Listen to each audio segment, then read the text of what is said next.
For I am going to probe to the quick, right to the center of its self-complacency, its self-righteousness, its spiritual pride, its love of power, of leadership, of being thought very wise and good, if any of these qualities still exist in your personality.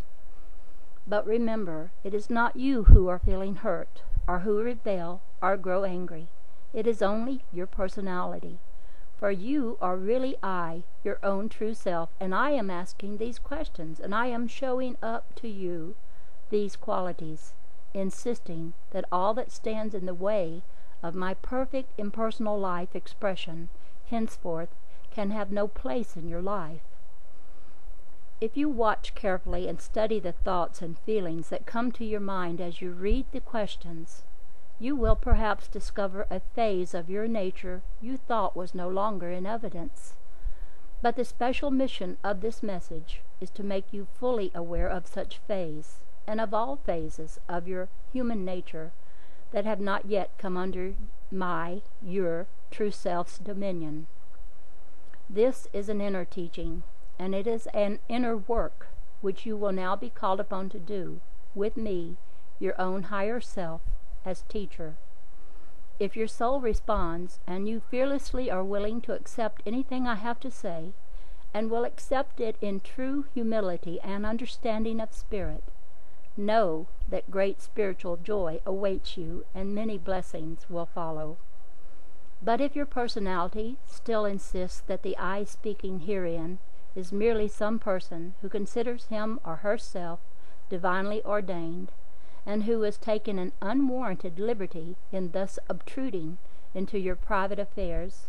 and that you need not answer the questions even to yourself, for they are no one's business but your own, if your personality with its merely human mind so persuades you, it is well, and I needs must teach you in some other and much harder way. Yet it is all true. These questions are no one else's business. They are only your business. But remember, I, your own true self, God within you alone, am asking them. And I am asking them only that you may face yourself, that you may see clearly this personality of yours, with all its human weaknesses, faults, and misconceptions that still exist, and which, through your inability to perceive their subtle influence over you, are hindering the perfect expression of my impersonal life in and through you. And if I shall prick the bubbles of all such illusions of the personality still lurking around in your mental atmosphere, after first showing up clearly their unreality, it is only in order that, should they again appear, you will immediately recognize them and refuse them entrance into your life. Perhaps your personality is saying, as you read, that none of this applies to you, that you need no such instructions. Think you so? Then answer to me, your true self, the following questions, carefully studying your feelings after reading each with soul-searching analysis. Are you sure, my child, there is nothing of self-seeking for self in this work you claim to be doing for humanity? Are you sure you, personally, are not taking the credit for the help your students and followers are getting through you? Are you quite sure you are not feeling a secret pleasure and pride in their attitude of admiring respect and awe towards you? These teachings you are giving out, are you certain they are direct from me, your divine self? Or are they but your personal views, the thoughts you have gathered from other human teachers? Are you tainting this work I have given you to do by subtly introducing your personality into it, drawing attention more to you as teacher than turning them to me within themselves, their only true teacher? Can you truly say you have only loving and helpful thoughts, and speak only the Christ words when asked or when talking about other teachers and leaders, no matter who they be? When meeting with other teachers and leaders, do you never push yourself forward, never desire to lead or impress them with your personality or your powers? When you meet one who has come into a higher realization of God than you, does only the purest brotherly love go out from you to that soul?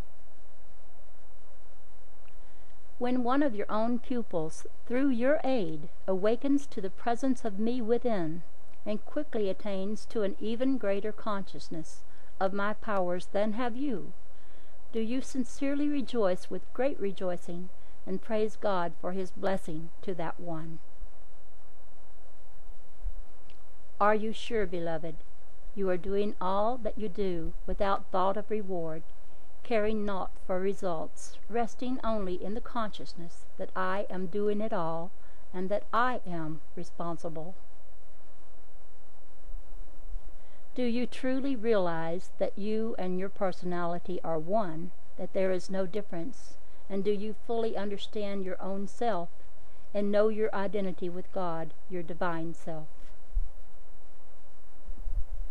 In all your teachings of these high truths, do you, in your soul, recognize the oneness of all, that I, God, am all there is, that all there is, you are, that I am your real self, that there is no separation, that all that you do, God does, that you are one with God, and all God's powers are your powers? Are you sure, my child, that all the things you are teaching, you yourself are, that you are doing, manifesting, living all that you preach to others? If you can truly answer satisfactorily to me, your higher self, all these questions, then this message is not for you, and you need read no further, for you know already all that I am going to say. But if you are not sure, and realize that your personality is still a more or less dominating factor in your life, then it would be wise to read on, for I am now coming to the vital part of my message. Ah, my beloved, how shall I tell you, how shall I penetrate through the wall of unconscious self-righteousness, of self-sufficiency, of spiritual pride and independence, which your personality has built up around you, perhaps, and which often prevents my words of truth, spoken through others, reaching your soul consciousness? How can I get past the feelings which even now, maybe, is flooding your human consciousness, rousing your ire and opposition, so that you may not grasp the deep significance of my meaning? Can you not see, if such feeling is manifesting in your heart, that your personality is still much in evidence, when it can so control you? Can you not understand that, not until words such as the above, coming from any source whatsoever, can create in you nothing but a sympathetic comprehension of their loving and helpful intent, and that should any feeling of a rebellious or antagonistic nature arise, not until you can immediately recognize them and their source, and can proceed to transmute them into love and gratitude to me for thus pointing out to you these weaknesses that still exist, can you be a pure and true channel through which the Christ teachings can flow. Can you not see that when one sets oneself up as a teacher to others, and assumes to act as a mediator between them and God,